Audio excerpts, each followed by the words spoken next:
Karena sejauh kita mendalami dalam devosi kerahiman, sebenarnya kerahiman Allah itu tanpa batas. Bahkan dikatakan itu seperti samudra yang begitu luas dan begitu dalam. Tapi mari kita coba membaca ini dalam apa yang dikatakan oleh Yesus dalam buku Harian Santa Faustina, nomor 1728. Yesus mengatakan, katakan kepada orang-orang berdosa bahwa tidak seorang pun akan lolos dari tanganku kalau mereka lari dari hatiku yang maha rahim. Mereka akan jatuh ke dalam tanganku yang adil. Katakanlah kepada orang-orang berdosa bahwa aku selalu menantikan mereka, bahwa dengan penuh perhatian aku mendengarkan denyut jantung mereka. Kapan ia akan berdenyut bagiku? Tulislah bahwa aku sedang berbicara kepada mereka lewat kegelisahan hati nurani mereka, lewat kegagalan dan penderitaan mereka, lewat badai topan dan halilintar, lewat suara gereja. Dan kalau mereka menyia-nyiakan semua rahmatku, aku akan murka terhadap mereka, sambil meninggalkan mereka sendirian dan memberikan kepada mereka apa yang mereka kehendaki. Ketika saya membaca nomor ini, saya merasa sabda ini cukup dalam dan memang terkesan sangat keras. Dan kemudian saya bertanya, apakah justru di bagian akhir dari buku ini kita mendapatkan kesan bahwa kerahiman ilahi sebenarnya ada batasnya tuh ya. Tidak seperti yang digambarkan dalam nomor-nomor sebelumnya dalam buku Harian Santa Faustina. Lalu apakah antara awal dengan akhir ada perbedaan atau bahkan ada pertentangan?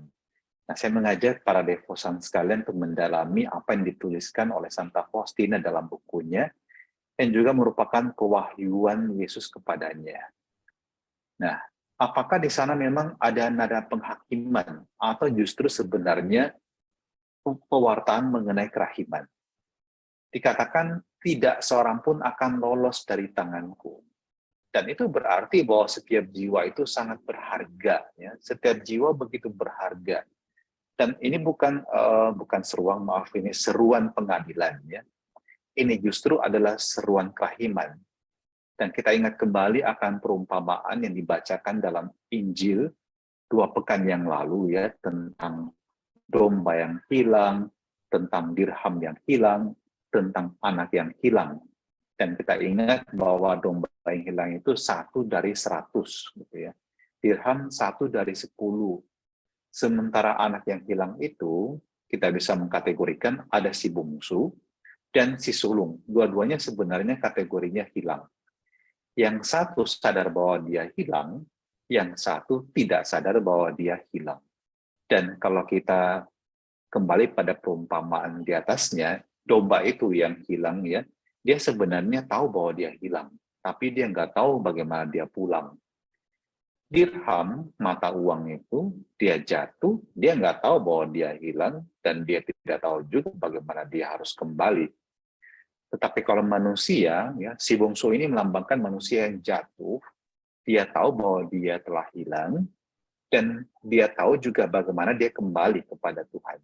Dia tahu bagaimana kembali ke rumah Bapaknya.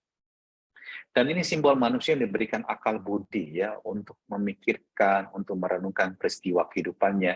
Dan kita tahu bagaimana dia mengalami hidupnya setelah bersenang-senang, dia justru jatuh miskin, tidak punya apa-apa, bahkan kelaparan, pengen makan makanan babi yang dia jaga, juga tidak diberikan. Ya. Bayangkan makanan untuk hewan yang dikategorikan itu dalam tanda petik itu najis, ya, pada zaman kitab suci perjanjian lama dalam kitab Imamat. Tapi kemudian bahkan dalam taraf serendah itu pun, dalam tingkat serendah itu pun, tidak ada orang yang berbelas kasih padanya. Nah, ketika dia kembali kepada Bapaknya, belas kasih Allah itu dilambangkan oleh kasih Bapa begitu besar, yang tidak mengadili, tapi justru merangkul anaknya. Si sulung itu melambangkan sebenarnya orang-orang yang merasa dirinya benar. Dan dalam perumpamaan itu dikategorikan orang-orang Farisi. Jadi orang-orang Farisi ini, orang-orang yang merasa dirinya benar, si sulung ini, dia nggak tahu bahwa dia juga hilang. Dia merasa dirinya baik-baik saja, dia merasa bahwa dirinya anak yang baik, dia selalu berbakti pada orang tuanya. Tapi dia menempatkan dirinya sebenarnya bukan sebagai anak. Kalau kita mendengarkan dalam dialognya, dia katakan, bertahun-tahun aku telah mengabdi Bapa. Jadi dia mengatakan dia ini abdi, dia pelayan, dia bukan anak. Ya. Dan kemudian dia menuntut upah. Ya. Upahnya itu apa? Ya, kalau bisa Bapak kasih saya kambing untuk bersenang-senang dengan teman-temanku. Dan kemudian dikatakan juga ketika dia mengadili saudaranya, dikatakan, tetapi baru saja kembali anak Bapak yang telah menghambur-hamburkan semuanya dengan pelacur-pelacur gitu ya. Jadi menempatkan diri bukan sebagai anak, dia menempatkan diri sebagai orang yang luaran dari lingkaran keluarga ayahnya sendiri. Nah, kita bisa melihat bahwa sebenarnya juga Yesus memulai seruannya ini dan mengatakan setiap jiwa itu berharga loh buat saya. Nah, kita ingat apa yang dikatakan dalam kitab Nabi Yesaya. Allah datang untuk menyelamatkan yang hilang dan bukan untuk membinasakan. Bulu yang patah terkulai tidak akan diputuskannya, sumbu yang pudar nyalanya tidak akan dipadamkannya, tetapi dengan setia ia akan menyatakan hukum. Nah, kita bisa melihat dalam perjanjian lama pun, kerahiman Allah itu luar biasa. Dia tidak pernah membiarkan sesuatu yang sifatnya sudah seperti mau patah, ya jiwa yang seperti sudah patah arang, yang sudah kehilangan arah, seperti sumbu yang nyalanya sudah mau padam itu, menghilang dari hadapannya. Tetapi dia itu setia menyatakan hukum. Hukum apa yang dimaksud? Dia menyatakan kehendaknya, tapi juga dalam satu sisi yang lain dia merangkul dan mengajak anak-anaknya untuk pulang kepadanya, untuk bersatu kembali dengannya. Yesus mengatakan kalau mereka lari dari hatiku yang maha rahim, maka mereka akan jatuh ke dalam tanganku yang adil. Di sini kita bisa melihat, ya, di sini kembali Yesus menegaskan bahwa dia menawarkan sebenarnya kerahiman kepada kita. Nah, kalau kita melarikan diri darinya, dari kerahiman ini, yang kita akan temukan adalah pintu pengadilan untuk kita sendiri. Sehingga sebenarnya bagi kita, kenapa sih kita mesti lari dari hati yang maha rahim ini? Kenapa kita tidak lari dan membiarkan diri tenggelam di dalam samudera kerahiman? Kenapa justru harus melarikan diri menjauh dan kemudian jatuh dalam pengadilan? Kalau kita bisa melihat di sini, Allah memberikan pilihan kepada kita dalam kehendak bebas kita untuk memilih sebebas-bebasnya, apakah kita mau mengalami belas kasih Allah atau kita mau mengalami yang namanya pengadilan. Artinya, apa yang telah kita lakukan sepanjang hidup kita, itulah yang akan mengalami pengadilan. Ya.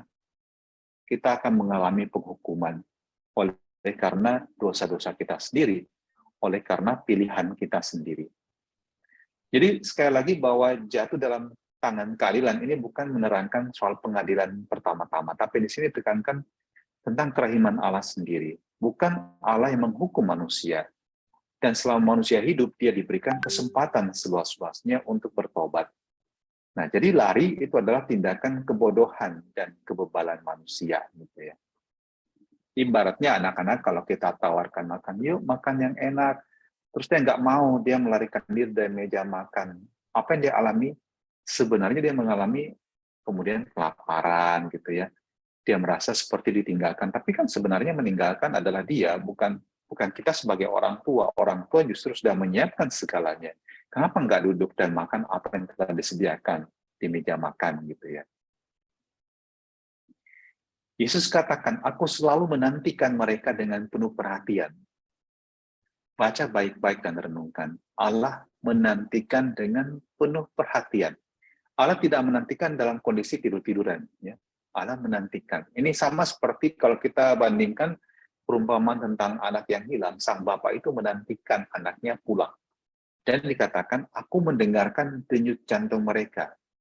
Bayangkan ini seperti dokter dengan stetoskopnya gitu ya, mendengarkan detak jantung gitu ya. Kapan ya? Ini Yesus menanti itu untuk kemudian mendengarkan kapan itu dia berdenyut untuk aku gitu ya. Jadi ini melambangkan kerinduan yang luar biasa dari hati Allah.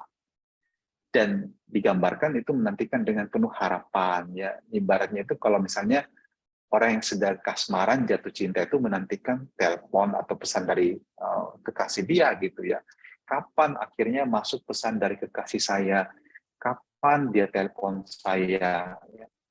Nah, seperti itu. Tuhan memandang kita sebagai kekasih hatinya, dan dia menantikan kapan kita sebenarnya menyatakan bahwa Tuhan, hidupku ini adalah milikmu. Tuhan, aku ini adalah milikmu. Aku mau kembali kepadamu. Aku ingin menjadi selama-lamanya milikmu dalam kasihmu. Gitu ya. Nah, jadi Tuhan tidak pasif menunggu. Ya, Tuhan itu aktif menyapa manusia yang berdosa.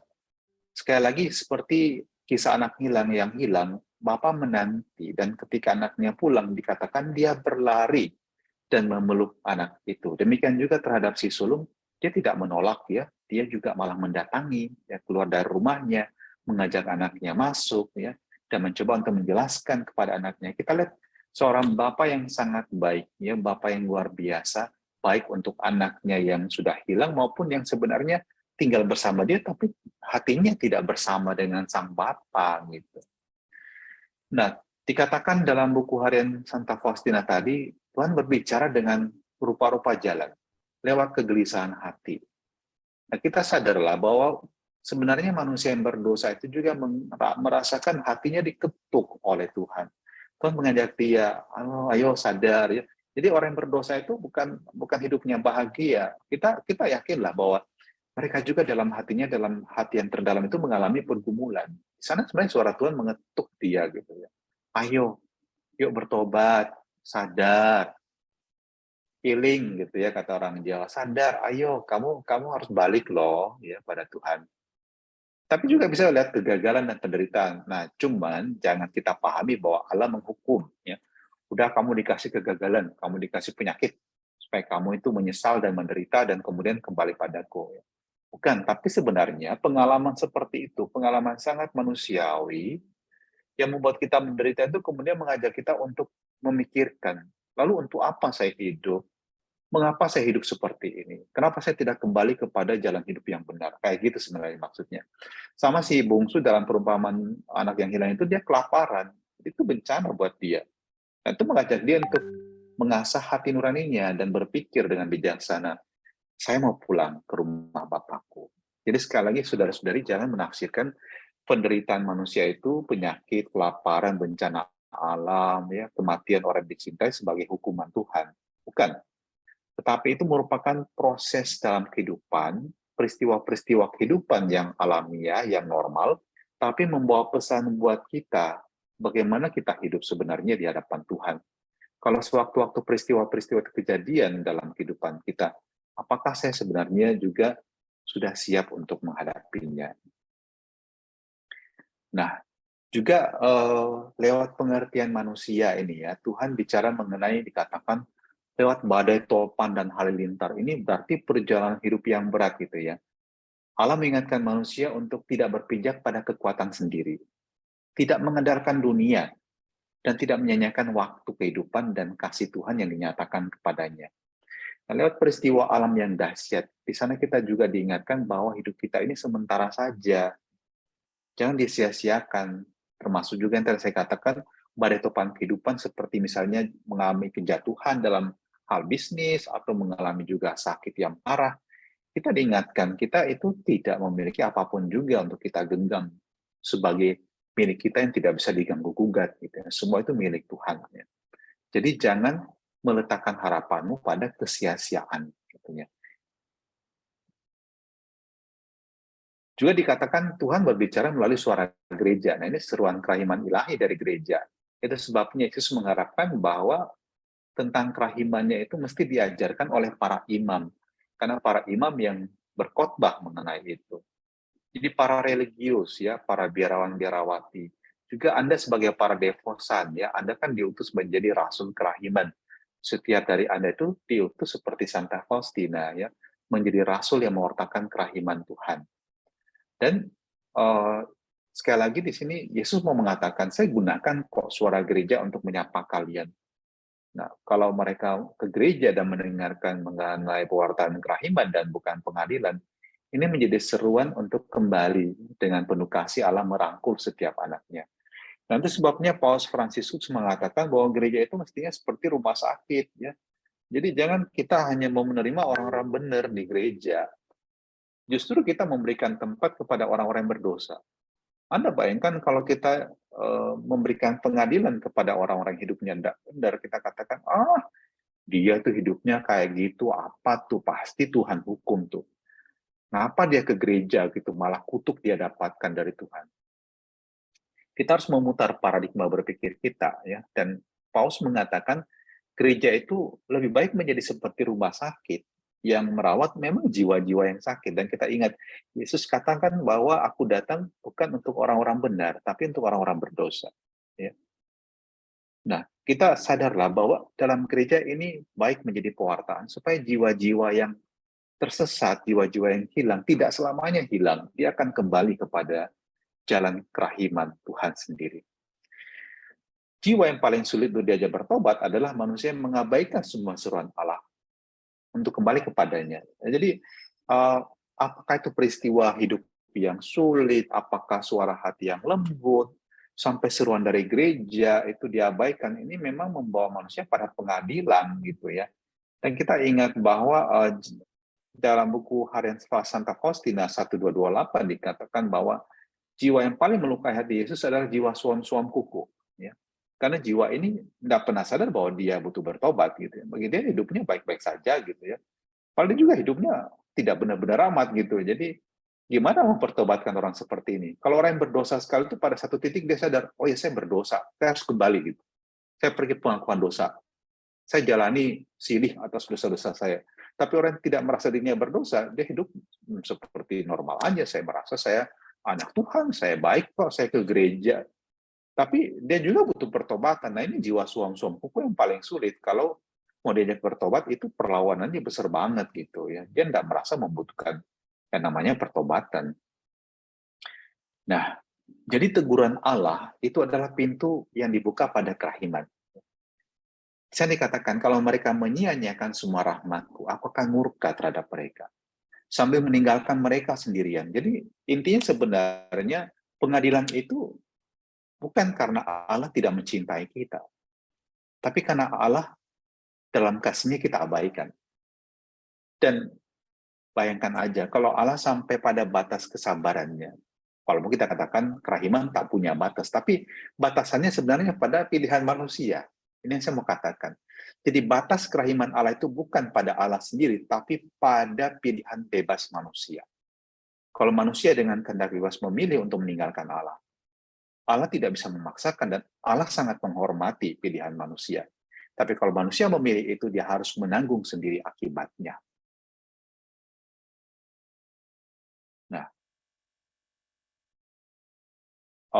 Nah itu ya. Jadi pintu kerahiman Allah sudah dibuka bagi kita ya. Marilah kita mengambil manfaat darinya sebelum hari penghakiman Allah tiba. Karena hari itu akan menjadi hari yang mengerikan. Jadi selama kita hidup, Tuhan berikan kesempatan kepada kita sedalam-dalamnya, seluas-luasnya untuk mengalami pertobatan. Bahkan sebelum ajal kita tiba pun, pintu kerahiman Allah itu tetap terbuka bagi kita. Nah, semoga kita menjadi orang-orang yang selalu mencari kehendak Allah dan selalu merasakan kerahimannya dan mewartakan itu juga kepada sesama kita.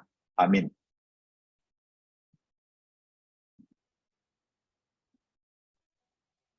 Kita mengakhiri devosi pada sore hari ini dengan doa penutup dan berkat dari Pastor Andreas. Mari kita bersatu dalam doa. Bapa yang Maha Rahim, kami tahu dan kami percaya bahwa Engkau mewartakan kepada kami mengenai kerahiman putramu sendiri. Di saat kami berkumpul seperti saat ini, berdoa bersama dan berdevosi bersama di dalam kerahiman Sang Putramu. Anugerahkanlah kepada kami kurnia Roh Kudus, anugerahkanlah kepada kami kebijaksanaan, agar kami tetap dengan setia mengikuti Putramu sendiri, dan menjadi pewarta-pewarta kerahimannya dalam kehidupan kami. Bantulah Tuhan saudara-saudari kami yang juga mengalami banyak tantangan dan kesulitan, karena mereka belajar setia kepada salib Putramu.